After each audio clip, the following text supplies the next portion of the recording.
स्वागत है बच्चों आपका अपने गिरी ट्यूटोरियल के यूट्यूब चैनल पे। तो आज हम क्या करेंगे, आज यहाँ पर हम पढ़ने जा रहे हैं हमारा स्टैंडर्ड 10th हिंदी का थर्ड चैप्टर वारे हमदर्द। वारे हमदर्द इस चैप्टर में हम क्या देखेंगे, देखो ये जो चैप्टर है यहाँ पर जो आपके विनोद होते हैं वो क्या करते हैं, वो उनका दुर्घटना हो जाता है और दुर्घटना की वजह से जब वो अस्पताल में यहाँ पर एडमिट हो जाते तो वो बताते कि कैसे कैसे लोग उनसे मिलने आते, कैसे उनसे हमदर्दी जताते। लेकिन यहाँ पर लोग उनसे हमदर्दी जताने आए होते हैं, उसका उल्टा ही हो जाता है, उनको वहां पर और ज्यादा तकलीफ वो देके जाते। तो ये पूरा जो यहाँ पर आपकी कहानी है क्या है, एक हंसी वाली है, क्योंकि अगर आप देखो घनश्याम अग्रवाल जी हैं, ये ज्यादा क्या लिखते थे, यहाँ पर ये हास्य व्यंग जो होते थे वो सारी चीजें लिखते थे। और अगर यहाँ पर आप गद्य संबंधी देखोगे तो यहाँ पर आपको पता चलेगा, प्रस्तुत हास्य व्यंग निबंध में लेखक ने दुर्घटना के माध्यम से विनोद को बड़े ही रोचक ढंग से व्यक्त किया है। यानी कि जो यहाँ पर जिसकी घटना हुई है, दुर्घटना हुई है, वो उनका नाम क्या है, विनोद है। और यहाँ पर वो क्या बोलते हैं कि हमदर्दी भी कभी कभी किसी तरह की पीड़ादायी बन जाती है। यह बहुत सुंदर तरीके से दर्शाया गया है। यानी कि जब अगर किसी के साथ कुछ बुरा होता है या सपोज उनका एक्सीडेंट हो जाता है तो यहाँ पर हम लोग जाते हैं ना उनको, ताकि उन्हें अच्छा लगे। तो कहीं ना कहीं यही हमदर्दी क्या बन जाती है, उल्टी हो जाती है। और जिन लोगों को यहाँ पर आराम की जरूरत होती है, कहीं ना कहीं उनको शांति की जरूरत है, उन्हें यहाँ पर और ज्यादा दिक्कतें होने लगती है। तो चलो हम क्या करते हैं, इस चैप्टर को स्टार्ट करते हैं। तो देखो चैप्टर के स्टार्टिंग में यहाँ पर क्या बोला गया, उस दिन जब मैं पूंजीवादी और समाजवादी अर्थव्यवस्था पर भाषण सुनकर आ रहा था तो सामने से एक कार आ रही। अब देखो उस दिन यहाँ पर दिन के बारे में तो नहीं बताया गया है, लेकिन जब यहाँ पर जो विनोद है वो जब यहाँ पर भाषण सुनकर आ रहे थे किसके ऊपर, तो यहाँ पर आपको क्वेश्चन आता है कि वो भाषण के ऊपर कहाँ से और किस चीज पे रहे थे। तो पूंजीवादी और समाजवादी अर्थव्यवस्था पर जब भाषण सुनकर आ रहे थे तो सामने से एक कार आ रही थी। अब देखो यहाँ पर वो बता रहे सामने से कार आ रही थी और हमें ये तो पता है दुर्घटना हुई है। तो कौन सी दुर्घटना होगी, ऑफकोर्स यहाँ पे वो कार से टकरा गए होंगे। तो ये करते हुए क्या बताते हैं, भाषण के प्रभाव से मेरी साइकिल को अधिक जोश आया या कार को गुस्सा अधिक आया, या मैं निश्चित रूप से नहीं कह सकता, किंतु मेरे साइकिल और वो कार जब करीब आए तो विरोधियों की तरह एक दूसरे को घृणा की नजरों से देखते हुए आसपास में। अब देखो यहाँ पर लेखक की अगर आप आगे जानोगे तो जो यहाँ पर विनोद है, विनोद के यहाँ पर पैर तो टूट चुके हैं, लेकिन यहाँ पर उनके बताने का तरीका बहुत ज्यादा अलग है। वो बताते हैं कि शायद जब कार सामने से आ रही थी तो जो भाषण वो सुनकर आ रहे थे अर्थव्यवस्था पे, तो शायद वो बहुत ज्यादा जोश में थे। उनकी जो साइकिल थी जो उस पर बहुत ज्यादा जोश आ चुका था, या तो शायद जो सामने से कार आ रही थी, कार शायद गुस्से वाली होगी या खड़ूस ड्राइवर होगा, तो उसे गुस्सा ज्यादा आ गया था। अब इन दोनों में क्या हो गया, जब वो एक दूसरे के तरफ सामने से आ रहे थे तो घृणा की नजरों से, यानी कि एक दूसरे को वो पसंद नहीं कर रहे थे, हेट, वो तो एक दूसरे को बिल्कुल पसंद ना पसंद करते हुए बहुत जोर से उनके बीच में क्या हो जाता है, टक्कर हो जाता है। अब टक्कर होने के बाद क्या होता है, देखो वो बताते हैं कि मैंने खामखा पूंजीवादी और समाजवादी के झगड़े में टांग अड़ाई, फलस्वरूप मेरी टांग टूट गई। दुर्घटना के बाद आज भी इंसानियत कायम है, यह सिद्ध करने के लिए कुछ लोग मेरी तरफ दौड़े। अब देखो यहाँ पर वो बताते हैं कि मैं पूंजीवादी और समाजवादी के भाषण में गया था अपनी टांग अड़ाने, और इसी के वजह से क्या हुआ, मेरी टांग टूट गई। यानी कि वो यहाँ पर बता रहे कि कैसे उनकी टांग टूट गई। फिर वो बताते हैं कि इंसानियत अभी भी है, यानी कि इंसानियत है अभी भी। वो उन्हें कैसे पता चलता है, कुछ जो लोग होते हैं दुर्घटना के बाद उनकी तरफ दौड़ते हुए आते हैं उनकी मदद करते हुए। अब यहाँ पर फिर क्या होता है, आँख खुली तो मैंने अपने आप को एक बिस्तर पर पाया, इर्द गिर्द कुछ परिचित अपरिचित चेहरे खड़े थे। अब देखो यहाँ पर, अब उनका यहाँ पर एक्सीडेंट हुआ था, अब वहां पर कुछ लोगों ने उनकी मदद की थी। अब फिर क्या होता है, देखो एक्सीडेंट होता है तो मोस्टली क्या होता है, बहुत ज्यादा यहाँ पर एक्सीडेंट हुआ है, डर लगता है तो बहुत ज्यादा लोग बेहोश हो जाते हैं वजह से। अब वो उनकी जब आँख खुली थी तो वो वहां पर एक्सीडेंट के स्पॉट पे तो ऑफकोर्स नहीं थे, वो कहाँ पहुंच गए थे, यहाँ पर एक अस्पताल में पहुंच गए थे। अब यहाँ पर वो बताते हैं कि इर्द गिर्द यानी कि आसपास कुछ परिचित, यानी कि जिन्हें वो जानते हो, अपरिचित जिन्हें वो ना जानते हो, ऐसे चेहरे वहां पर खड़े थे। आँख खुलते ही उनके चेहरे पर उत्सुकता की लहर दौड़ गई। मैंने कहराते हुए पूछा, मैं कहाँ हूँ। अब देखो जैसे ही उन्होंने आँख खोला तो सारे लोगों के चेहरों पे, यानी कि जो परिचित और अपरिचित लोग थे उनके चेहरों पे क्या यहाँ पर दौड़ गई, उत्सुकता की तो यहाँ पर उत्सुकता की जो लहर है वो यानी कि वो लोग उन्हें देखकर खुश होने लगे। अब इसके बाद वो बताते हैं कि जब वो कहराते हुए यानी कि दर्द के मारे पूछते हैं वो कहाँ है, तो यहाँ पर वो क्या बोलते हैं, आप सार्वजनिक अस्पताल के प्राइवेट वार्ड में है। अब यहाँ पर उन्हें पता चलता है कि वो कहाँ है, सार्वजनिक अस्पताल के प्राइवेट वार्ड में है। अब ये सुनने के बाद यहाँ पर विनोद का हाल क्या हो जाता है वो हम यहाँ पर देखेंगे। आपका एक्सीडेंट हो गया था, सिर्फ पैर का फ्रैक्चर हुआ है, अब घबराने की कोई बात नहीं। एक चेहरा इतनी तेजी जवाब देता है, लगता है मेरे होश आने तक वह इसलिए रुका रहा।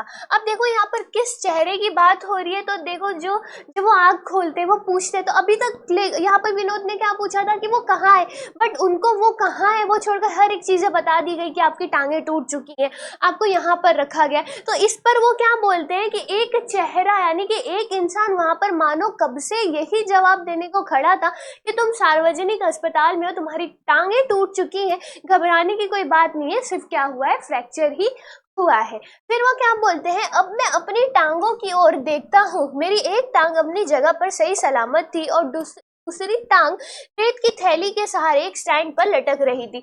अब देखो यहाँ पर आपकी टांगों में फ्रैक्चर आया है, तो ये कहते हुए वो लेखक क्या सोचे, अब उनकी दोनों पैरें गई हैं कि एक ही गए, तो क्या करते हैं अपने यहाँ पर पैरों को देखते, तो यहाँ पर उन्हें पता चलता है कि उनका एक पैर एकदम सही सलामत है, उसे कुछ नहीं हुआ, लेकिन जो उनका दूसरा पैर था वो रेत की थैली से कहाँ पर टंगा हुआ था, वहाँ दूसरी एक स्टैंड पर टंगा हुआ था। अगर आपने देखा होगा ऐसा स्टैंड होता है और यहाँ पर ऐसे पैर जो होते हैं उनके टंगे हुए रहते हैं। अब इसके बाद क्या होता है, मेरे दिमाग में एक नए मुहावरे का जन्म हुआ, टांग का टूटना यानी सार्वजनिक अस्पताल में कुछ दिन रहना।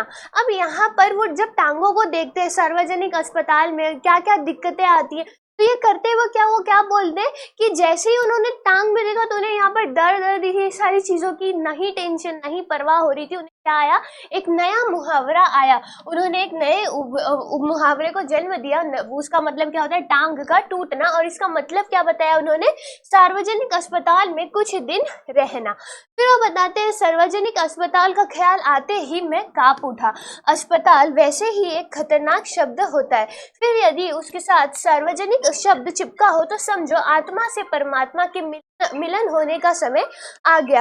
अब देखो यहाँ पर वो क्या बताते हैं कि जब वो यहाँ पर अस्पताल का नाम सुने तो उनकी जो रूह थी, उनका जो यहाँ पर आत्मा थी, वो क्या हो चुकी थी, यहाँ पर कांपने लगी थी, क्योंकि अस्पताल अपने में एक खतरनाक शब्द होता है, किसी को भी यहाँ पर अस्पताल जाना पसंद नहीं होता है।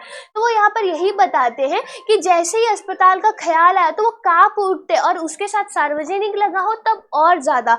और फिर वो बताते हैं कि अगर सार्वजनिक जैसा शब्द वहां पर हो तो ऐसा लगता है कि आत्मा का किससे मिलन होने वाला है, परमात्मा से मिलन होने वाला है। अब वो बोलते हैं, अब मुझे यूं लगा कि मेरी टांग टूटना मात्र एक घटना है और सार्वजनिक अस्पताल में भर्ती होना दुर्घटना। अब यहाँ पर उन्हें सार्वजनिक अस्पताल से इतनी ज्यादा नफरत रहती है, इतना ज्यादा उन्हें वो रहता है कि वो यहाँ पर क्या बोलते हैं कि टांग टूटना उन्हें सिर्फ एक घटना लगा, यानी कि उन्हें टांग टूटने से इतना कुछ दिक्कत नहीं हुआ, लेकिन सार्वजनिक अस्पताल में रहने भर्ती होना उन्हें क्या लगा, एक दुर्घटना लगा। यानी कि उनके लिए टांग टूटना एक दुर्घटना नहीं थी, लेकिन सार्वजनिक अस्पताल में एडमिट होना एक दुर्घटना थी। नेक्स्ट यहाँ पर वो क्या बोलते हैं, टांग से ज्यादा फिक्र मुझे उन लोगों की हुई जो हमदर्दी जताने मुझसे मिलने आएंगे। ये मिलने जुलने वाले कई बार इतने अधिक आते हैं और कभी कभी इतना परेशान करते हैं कि मरीज का आराम हराम हो जाता है। अब देखो यहाँ से आपकी असलियत जो वहाँ पर हमदर्दी की बातें होती है वो यहाँ पर शुरू होती है, यानी कि जो टांग से यहाँ पर लेखक को किस चीज की ज्यादा फिक्र हो रही थी, उन्हें उनकी टांगों की फिक्र नहीं हो रही थी, टांग कैसे सही होंगे, कब तक सही होंगे। अब उन्हें किसकी फिक्र आ रही थी, जो लोग वहां पर हमदर्दी जताने जाते हैं, यानी कि मिलने जाते हैं, क्योंकि कहीं ना कहीं कभी ना कभी आप उनका कुछ हुआ रहेगा तो आप मिलने गए रहोगे, तो वो यहाँ पर आएंगे, उससे क्या करने, उसे छुपाने तो जरूरी आएंगे। तो वो बोलते हैं कि ये जो लोग होते हैं वो कभी कभी इतने ज्यादा आते हैं कि यहाँ पर मरीज को जो आराम करना होता है वो यहाँ पर मिलता ही नहीं है। और फिर वो क्या बोलते हैं कि जिसकी मरीज को खास जरूरत होती है, अब आराम मरीज आराम जो होता है मरीज को बहुत ज्यादा चाहिए रहता है। जो भी पेशेंट हो, अगर हम उसे आराम नहीं देंगे तो कहीं ना कहीं यहाँ पर थक जाएगा, उसे आराम नहीं मिलेगा तो जल्दी ठीक भी नहीं होगा। और इस बीच अगर कोई उन्हें परेशान करता है तो ये चीज़ें क्या होती है, बहुत ज़्यादा बेकार होती है। जनरल वार्ड का तो एक नियम होता है कि आप मरीज को एक निश्चित समय पर आकर ही तकलीफ दे सकते हैं, किंतु प्राइवेट वार्ड यह तो एक खुला निमंत्रण है कि हे मेरे परिचितों, रिश्तेदारों, मित्रों, आओ, जब जी चाहे आओ, चाहे जितनी देर रुको, समय का कोई बंधन नहीं है। अब देखो यहाँ पर वो क्या बोलते हैं कि जनरल वार्ड जो होता है, वहाँ पर एक नियम होता है कि हाँ मरीज अभी सो रहा है, एक पर्टिकुलर टाइम होता है कि इसी टाइम पर लोग आ सकते हैं, जा सकते हैं। लेकिन जो हमारा सार्वजनिक जो प्राइवेट वार्ड होता है, तो वहां पर क्या होता है, खुला निमंत्रण होता है। यहाँ पर वो क्या बताते हैं कि जो आपका प्राइवेट वार्ड होता है उसमें खुला निमंत्रण होता है कि जिससे आना है, जो उनके रिश्तेदारों, परिचितों, जो भी लोग हैं जिन्हें आना है, जब चाहे तब आओ, जो जितनी समय रुकना है रुको, कभी भी आओ, कोई भी यहाँ पर बंधन नहीं है। अपने सारे बदले लेने का यही सही वक्त है। बदले का बदला और हमदर्दी मिलने वालों का ख्याल आते ही मुझे लगा मेरी दूसरी टांग भी टूट गई है।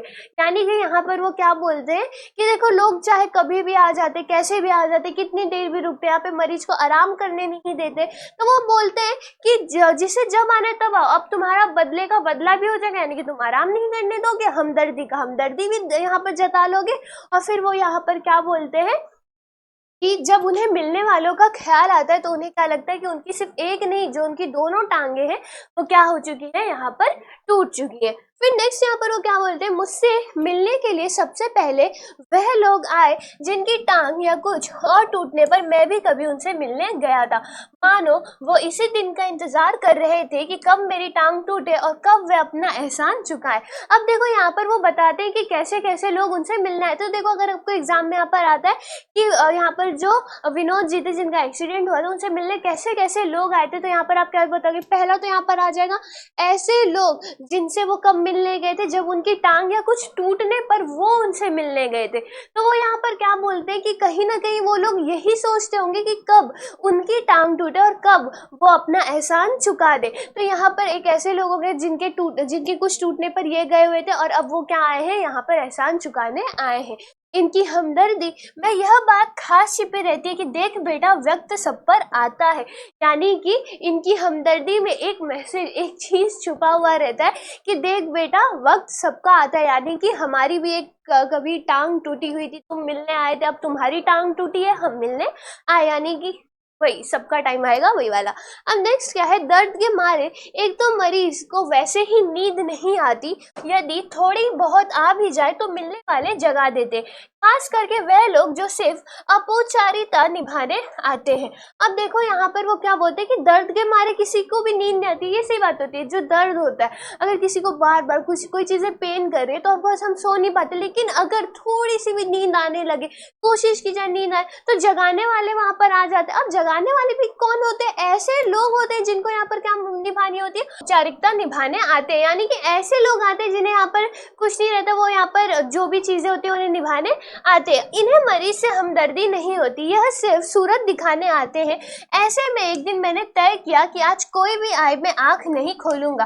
अब देखो, जो लोग यहाँ पर मरीज से हमदर्दी जताने नहीं आते, क्या करते, सिर्फ उनसे मिलने आते कि हाँ मैं आया था ऐसे करके। तो अब उन्होंने क्या तय किया था कि वो क्या करेंगे कि जब कोई भी आए, कितना भी कुछ भी बोले, वो क्या करेंगे, उनकी आंख ही नहीं खोलेंगे, वो सोए रहेंगे। अब देखो, क्या यहाँ पर लेखक के साथ ऐसा होता है, क्या वो आंख बंद करके रखेंगे तो क्या कोई उन्हें यहाँ पर तंग नहीं करेगा, तो यहाँ पर उसका उल्टा ही होता है। यानी कि क्या होता है, यहाँ पर हम देखते हैं तो वो बताते हैं, चुपचाप पड़ा रहूंगा। ऑफिस के बड़े बाबू आए और मुझे सोया जानकर वापस जाने के बजाय वो सोचने लगे कि यदि मैंने उन्हें देखा तो कैसे पता चलेगा कि वो मिलने नहीं देखा तो कैसे पता चलेगा कि वह मिलने आए थे। यानी कि जब उनके ऑफिस के जो भी बाबू यहाँ पर आए थे तो वो जब आए थे तभी जो यहाँ पर मरीज वो क्या कर रहे थे, सो रहे थे। अब देखो, सही बात है, हम सो रहे होते हैं, हम किसी को देख तो पाते ही नहीं है, तो यहाँ पर वो सोचते हैं कि मैं इसे मिलने तो आ गया, ये तो अब सोया हुआ है, अब इसे कैसे पता चलेगा कि मैंने इसे देखा और इसने मुझे नहीं देखा। तो यहाँ पर वो क्या करते हैं कि वो क्या करते हैं, अतः उन्होंने मुझे धीरे धीरे हिलाना शुरू किया। फिर भी जब आंख नहीं खुली तो उन्होंने मेरी टांग के टूटे हिस्से को जोर से दबाया। अब देखो, यहाँ पर जो लेखक थे वो तो मान बैठे थे कि कोई भी आ जाए वो यहाँ पर अपनी आंख तो खोलने नहीं वाले, लेकिन जब ऑफिस के जो बड़े बाबू थे उन्होंने जब यहाँ पर ट्राई किया कि कहीं ना कहीं वो उनकी आंखें खोल दे, उन्हें जगा दे, उन्हें आंखें खोली, उन्हें हिलाना शुरू किया, लेकिन फिर भी वो नहीं उठे। तो उन्होंने क्या किया, जहाँ पर उन्हें दर्द हो रहा था यानी जो उनके पैर का टूटा हुआ हिस्सा था वहीं पर उन्होंने क्या किया, उसे दबा दिया। अब दर्द के मारे तो कोई भी उठ जाएगा, तो यहाँ पर क्या होता है, मैंने दर्द के मारे कुछ चीखते हुए जब आंख खोली तो वो मुस्कुराते हुए बोले, कहिए अब दर्द कैसा है। अब देखो यहाँ पर उनकी आंख तो खुली चुकी थी, तो वो क्या बोलते हैं, जैसे ही वो आंख खोलते हैं तो वो यहाँ पर क्या बोलते हैं कि कहिए, यानी कि बताइए आपका जो दर्द है वो कैसा है। तो अब यहाँ पर ऑफिस वाले बाबू आ गए, जिन्हें यहाँ पर कुछ मतलब तो नहीं था, वो हमदर्दी जताने भी नहीं आते, बस अपना यहाँ पर चेहरा दिखाने आए थे कि हाँ मैं आया था। अब नेक्स्ट क्या है, मोहल्ले वाले। अब मोहल्ले वाले के बारे में क्या बताया गया, मोहल्ले वाले अपनी फुर्सत से आते हैं। उस दिन जब सोनाबाई अपने 4 बच्चों के साथ आई तो मुझे लगा कि आज फिर कोई दुर्घटना होगी। अब देखो मोहल्ला है, मोहल्ले में कोई ना कोई रहता, तो यहाँ पर जो विनोद जी हैं उनके मोहल्ले से कौन आई थी, सोनाबाई अपने 4 बच्चों के साथ आई थी। तो अब देखो जब वो यहाँ पर आई तभी यहाँ पर उन्हें लगा कि 4 बच्चों के साथ आई, अब यहाँ पर दूसरी दुर्घटना हो जाएगी। पहली दुर्घटना तो मेरा पैर टूटना था, अब दूसरी दुर्घटना ये जो 4 बच्चों को लेकर आई है कहीं ना कहीं ये है।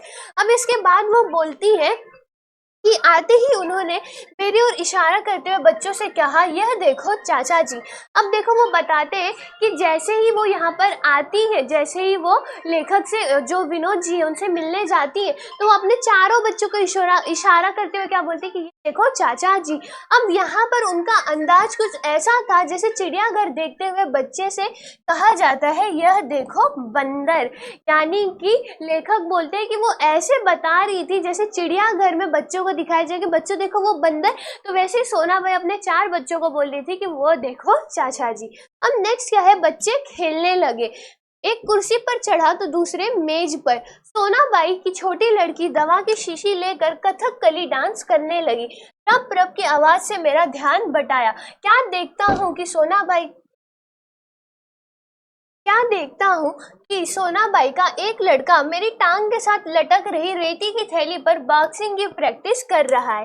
अब देखो यहाँ पर क्या बोलते हैं कि जो बच्चे थे, 4 बच्चे थे, तो चारों बच्चे खेलने लगे। एक कहीं यहाँ पर कुर्सी पर चढ़ा था, जो सोनाबाई की छोटी लड़की थी वो दवा की शीशी लेकर कथकली डांस करने लगी थी। अब जो रप रप की आवाज थी उसने क्या की थी, यहाँ पे ध्यान बटाया था। अब वो यहाँ पर क्या देखते हैं कि जो सोनाबाई का एक लड़का है वो क्या करता है, उनकी जो टांग लटक रही थी रेती की थैली पर, उस पे वो क्या कर रहा था, बॉक्सिंग की प्रैक्टिस कर रहा था। यानी कि यहाँ पे चारों बच्चों ने धूम मचा रखी थी, वो सारी चीजें यहाँ पर उन्होंने बताया है। मैं इसके पहले कि उसे मना करता, सोनाबाई की लड़की ने दवा की शीशी पटक दी। अब इससे पहले कि वो बच्चे को मना करें कि भैया यहाँ पर बॉक्सिंग ना करो, तभी क्या हुआ, जो बच्ची यहाँ पर दवा की शीशी लेके कथकली डांस कर रही थी क्या कर दिया, यहाँ पर दवा के शीशे को तोड़ दिया।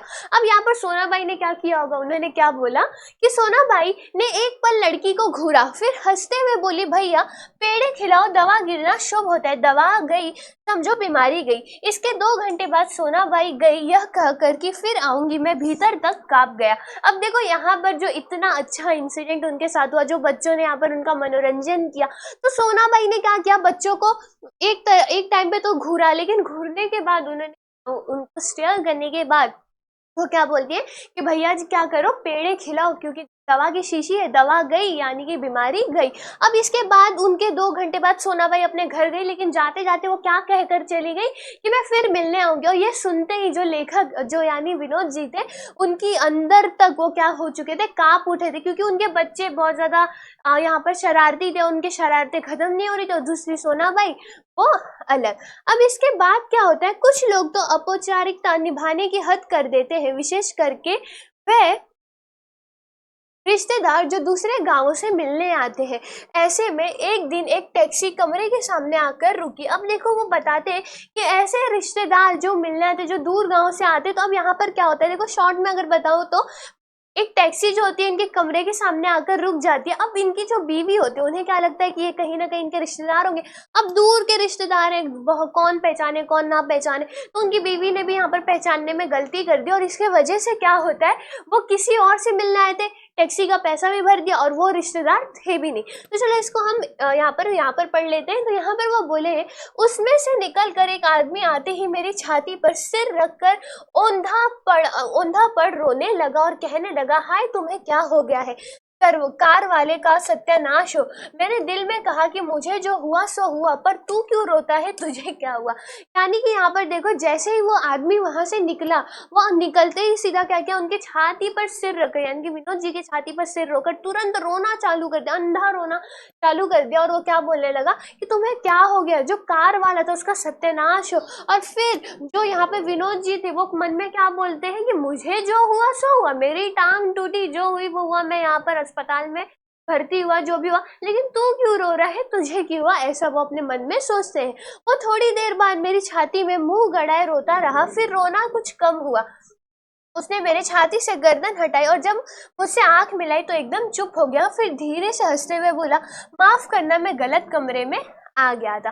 अब देखो, जैसे कि हमने देखा कि वो टैक्सी से उतरते ही सीधा उनकी छाती पर रोने लगे, तो यहाँ पर तो ये तो बात थी कि टैक्सी, उन्होंने मुंह तो नहीं देखा था, लेकिन जब थोड़ी देर बाद उनका रोना कम हुआ, उन्होंने जब यहाँ पर फाइनली मुंह देखा तो उनको पता चला कि भैया जिनके छाती पर रो रहे हैं वो तो कोई अलग ही है, मुझे तो कहीं और रोना था। तो वो हंसते हुए क्या बोलते हैं कि माफ करना, मैं थोड़ा दूसरे कमरे में आ गया था। और फिर वो क्या करते, दूसरे कमरे में जाके फिर वही रोना चालू कर देते। अब यहाँ पर फिर उन्होंने बोला है कि मैं आजकल लोग ठीक से बताते भी तो नहीं है, गुप्ता जी का कमरा शायद बगल में है। अच्छा भाई माफ करना, कहकर वो चला गया। अब वही रोने की आवाज मुझे पड़ोस के कमरे से सुनाई पड़ी। मुझे उस आदमी से अधिक गुस्सा अपनी पत्नी पर आया, क्योंकि इस प्रकार रोता देख पत्नी ने उसे मेरा रिश्तेदार या करीबी मित्र समझकर टैक्सी वाले के पैसे दे दिए थे। अब देखो यहाँ पर जो जैसे वो रो रहा था, जैसे हमदर्दी जता रहा था, तो उनकी पत्नी को क्या लगा कि ये पक्का कौन होगा, पक्का इनका कोई मित्र या करीबी रिश्तेदार होगा। और ये समझकर उन्होंने क्या किया, टैक्सी के पैसे दे दिए। फिर क्या होता है, हमदर्दी जताने वाले में भी लोग जरूर आएंगे जिनकी हम सूरत भी नहीं देखना चाहते। हमारे शहर में एक कवि है श्री लपकानंद, उनकी बेतुकी कविताओं से सारा शहर परेशान है।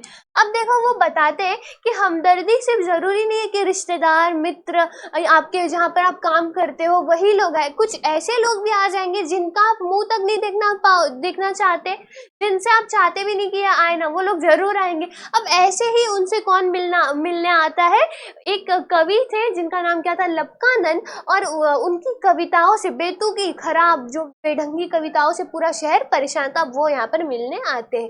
मैं अक्सर उन्हें दूर से देखते ही भाग खड़ा होता हूँ। जानता हूँ जब भी मिलेंगे 10-20 कविताएं पिलाए बिना नहीं छोड़ेंगे। एक दिन बगल में झोला दबाए आ पहुंचे, आते ही कहने लगे, मैं तो पिछले 4-5 दिनों से कवि सम्मेलनों में अति व्यस्त था। अब देखो, यहाँ पर वो बोलते हैं कि जब भी मैं, कुछ लोग होते हैं ना, जब भी हम उन्हें देखते तो हम बोलते नहीं भाई इससे तो नहीं बात करूंगा, दूर से ही कट लेता। तो यही चीज यहाँ पर भी था। वो कवि से जो विनोद जी थे वो बिल्कुल यहाँ पर मिलना नहीं चाहते थे। वो बताते ही थे कभी अगर वो दिख भी जाता था तो वो यहाँ पर क्या करते थे, मुंह छुपाकर भाग जाते थे, क्योंकि अगर वो उसके पकड़ में आ गए तो कहीं ना कहीं वो उन्हें बिना 10-20 कविताएं सुनाए छोड़ेंगे नहीं। अब क्या होता है, वो यहाँ पर आ तो जाते हैं और आने के बाद क्या बोलते हैं कि वो पिछले 4-5 दिनों से जो कवि सम्मेलन होता है वहां पर व्यस्त थे। सच कहता हूँ कसम से, मैं आपके बारे में ही सोचता रहा, रात भर मुझे नींद नहीं आई। और हाँ, रात को इसी संदर्भ में यह कविता बनाई। यह कह झोले में से डायरी निकाली और लगे सुनाने। अब देखो, यहाँ पर कवि है, जैसा कि उन्होंने बताया है कि मिलते हैं तो बिना कवि सुनाए छोड़ते नहीं है। तो बताते कि जब तुम्हारी टांग टूटी थी तो मैं भले ही कवि सम्मेलन में व्यस्त था, लेकिन मुझे तुम्हारी बहुत ज्यादा याद आती थी और इसके वजह से मैं रातों को सो भी नहीं पाता था। और देखो, रातों को सो नहीं पाता था तो मैंने यहाँ पर कुछ न कुछ जरूर लिखा है।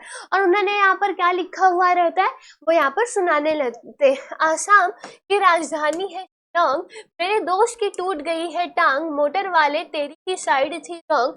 कविता सुनकर वह मुझे ऐसे देखते रहे थे मानो उनकी एक आंख पूछ रही हो, कहो कविता कैसी रही। अब देखो, कविता तो है ही इनकी बेढंगी। पहले आसाम की राजधानी बता रहे, फिर वो बता रहे कि उनके दोस्त की टांग टूट चुकी है और गलती किसकी है, जो मोटर वाला था, यानी कि जो कार वाला था उसकी गलती है। अब यहाँ पर वो बोलते हैं कि कवि सुनाकर, वो ऐसे देख कर वहां पर खड़े थे मानो कि वो उनसे पूछने वाले हो कि बता बेटा कैसी कविता है, तुम्हें कैसी लगी।